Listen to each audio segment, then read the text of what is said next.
जय जय सीताराम। पवन पुत्र हनुमान जी की जय। उमापति महादेव जी की जय। जय समस्त देवी देवताओं की। जय श्री रामायण जी की जय। जय सीताराम।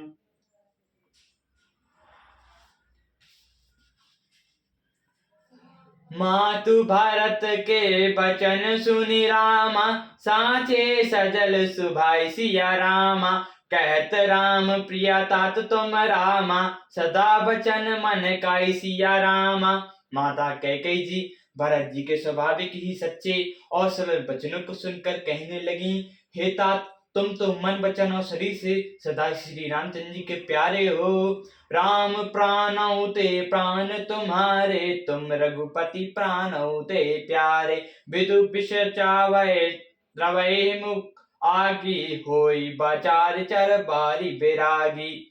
श्री राम तुम्हारे प्राणों से भी बढ़कर प्राण है और तुम भी श्री रामचंद्र जी के प्राणों के भी अधिक प्यारे हो। चंद्रमा चाहे विष चुआने लगे और पाला आग बरसाने लगे, जलचर जीव जल से व्रक्त हो जाएं। भय ज्ञान बर मिटे न मोह, तुम रामय प्रतिकूल न हो। मत तुम्हारे यहु सु जग कहै, सु सपन्यो सुख सुगति न लहै। और ज्ञान को जाने पर भी चाहे मोह न मिटे, पर तुम श्री रामचंद्र जी के प्रतिकूल कभी नहीं हो सकते, इसमें तुम्हारी सम्मति है। जगत में जो कोई ऐसा कहते हैं वे सपने में भी सुख और शुभ की गति नहीं पावेंगे। अस कहीं मातु भरती लाए, थन पैरवहि नयन जल छाए।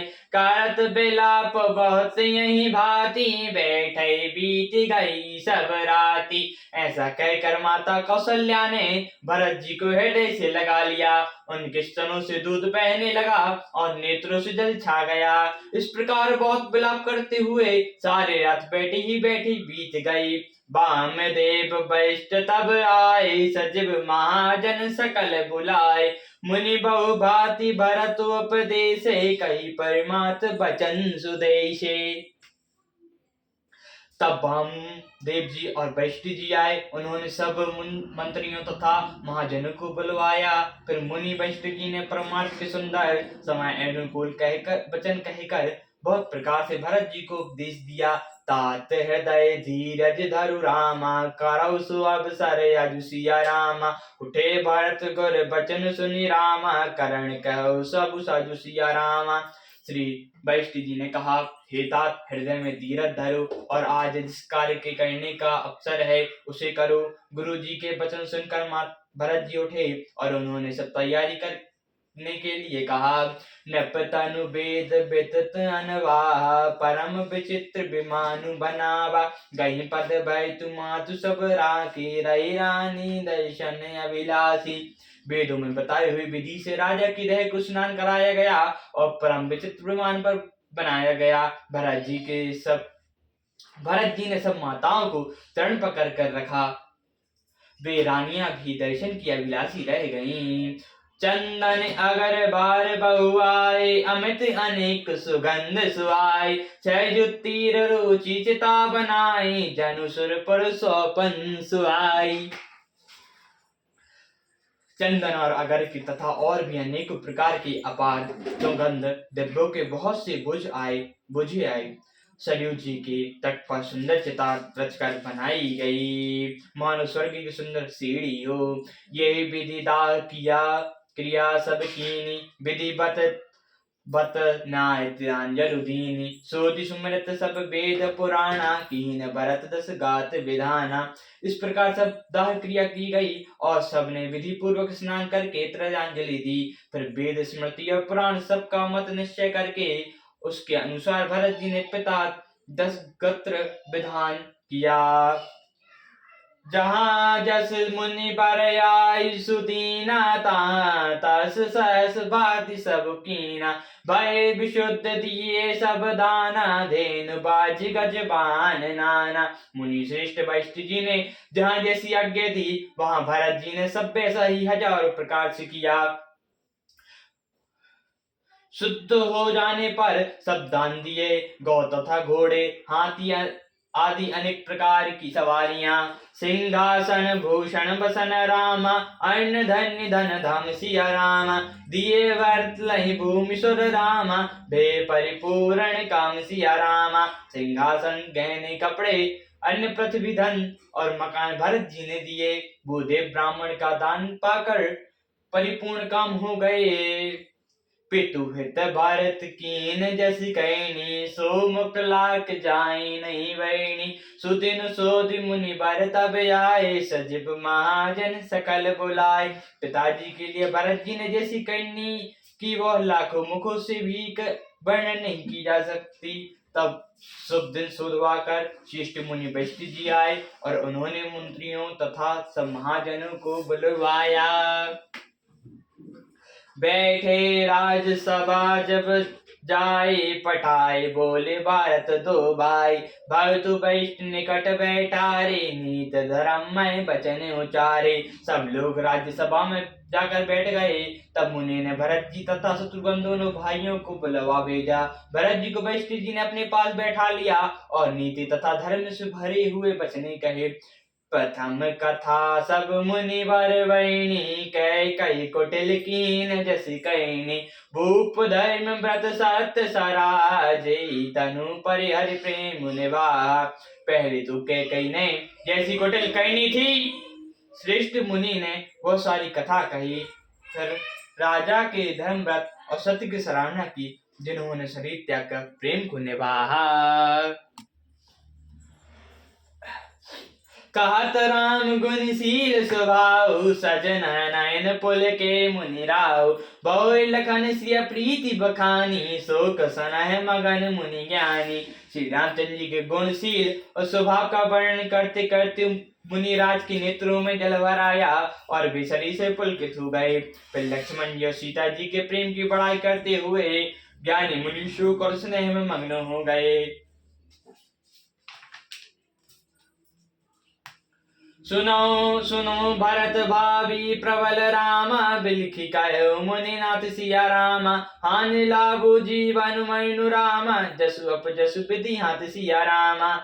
मुनिनाथ ने बिलख कर कहा, हे भरत सुनो, भाभी बड़ी बलवान है। हानि लाभ जीवन मरण और यश अपयश ये सब विधाता के हाथ है। अस विचारी के ही देशु दोषो, बैत काई पर की जय रोसु। तात विचारु करो मन माही, सोच जोगु दशरथ न पुनाही। ऐसा विचार कर किससे दोष दिया जाए और व्यर्थ किस पर क्रोध किया जाए। हे तात मन में विचार करो, राजा दशरथ सोच करने की योग्य नहीं है। सोचौं विप्र सो वेद विहीना, तजी निज धर्म विकल लय लीना। सोच न पति जो नीति न जाना, जय न प्रजा प्रिय प्राण समाना। सोच उस ब्रह्मांड का करना चाहिए जो वेद नहीं जानता और जो अपना धर्म छोड़कर विषय भोगों में ही लीन रहता है। उस राजा का सोच करना चाहिए जो नीति नहीं जानता और जिसको प्रजा प्राणों के समान प्यारी नहीं है। सोचहि व्यय सुख पन धन बानु, जो ना अतिथि शिव भक्ति सुजान। सोच शूद्र विप्र मानी, मुखर मान प्रिय ज्ञान गुमानी। उस वैश्य का सोच करना चाहिए जो धनवान होकर भी कंजूस है और जो अतिथि सत्कार तथा शिवजी की भक्ति करने में कुशल नहीं है। उस शूद्र का सोच करना चाहिए जो ब्राह्मणों का अपमान करने वाला, बहुत बोलने वाला, मन बड़ाई चाहने वाला और ज्ञान घमंड रखने वाला है। सोचो पुनिपति पंचक नारी, कुटिल कलकर प्रियाचारी। सोच बटो निज व्रत परिहरा है, सो नहीं गुर आयु अनुसर है। पुनः उस स्त्री का सोच करना चाहिए जो पति को छलने वाली, कुटिल कलप्रिया और स्वेच्छाचारिणी है। उस ब्रह्मचारी का सोच करना चाहिए जो अपने ब्रह्मचार्य व्रत को छोड़ देता है और गुरु की आज्ञा के अनुसार नहीं चलता। सोचो ग्रहे जो मोह बस रामा, करई परम पथ त्याग सिया रामा। सोच जति प्रपंच रत रामा, विगत विवेक विराग सिया रामा। उस गृहस्थ का सोच करना चाहिए जो मोहवश कर्म मार्ग का त्याग कर देता है। उस सन्यासी का सोच करना चाहिए जो दुनिया के प्रपंच में फंसा हुआ है और ज्ञान वैराग्य से हीन है। बैखन सोच सोचहि जोगो, तपु बिहाय जय भावै भोगो। सोच प्रिय कारण क्रोधी, जय निजनक गुर बंधु विरोधी। वानप्रस्थ वही सोच करने योग्य है जिसको तपस्या छोड़कर भोग अच्छे लगते हैं। सोच उसका करना चाहिए जो चुगलखोर है, बिना ही कारण क्रोध करने वाला है तथा माता पिता गुरु एवं भाई बंधुओं के साथ विरोध रखने वाला है। सब विधि सोच पर अपकारी, निज तनु पोषक ने दय भारी। सोचनिया सब विधि सोए, जो ना जान चलाओ हरिजन होई। सब प्रकार से उसका सोच करना चाहिए जो दूसरे का अनिष्ट करता है, अपने ही शरीर का पोषण करता है और बड़ा भारी निर्दयी है। और वह तो सभी प्रकार से सोच करने योग्य है जो छल छोड़कर हरि का भक्त नहीं होता। सोचै नहीं कौशल राव, भवन चारि दस प्रगट प्रभाव। भयो नाय ना अगो निहारा, भूप भरत जस पिता तुम्हारा। कौशल्या राज दशरथ जी सोच करने योग्य नहीं है, जिनका प्रभाव 14 लोकों में प्रकट है। हे भरत, तुम्हारे पिता जैसा राजा तो ना हुआ है, ना है और ना अब होने का ही है। बेदी हरि हरु सुरपति दिशि नाथा, बैनी सब दशरथ गुण गाथा। ब्रह्मा विष्णु शिव इंद्र और दिक्पाल सभी दशरथ जी के गुणों की कथाएं कहा करते हैं। काहू तात के भाति को रामा, करई बड़ाई तासु सिया रामा। राम लखन तुम शत्रुघ्न सरस रामा, सुमन सुचि जासु सिया रामा। हे तात कहो, उनकी बड़ाई कोई किस प्रकार करेगा जिसके राम लक्ष्मण तुम और शत्रुघ्न शरीर के पवित्र पुत्र हैं। सियावर रामचंद्र जी की जय, पवन पुत्र हनुमान जी की जय, उमापति महादेव जी की जय। जय समस्त देवी देवताओं की जय, श्री रामायण जी की जय। जय सीताराम।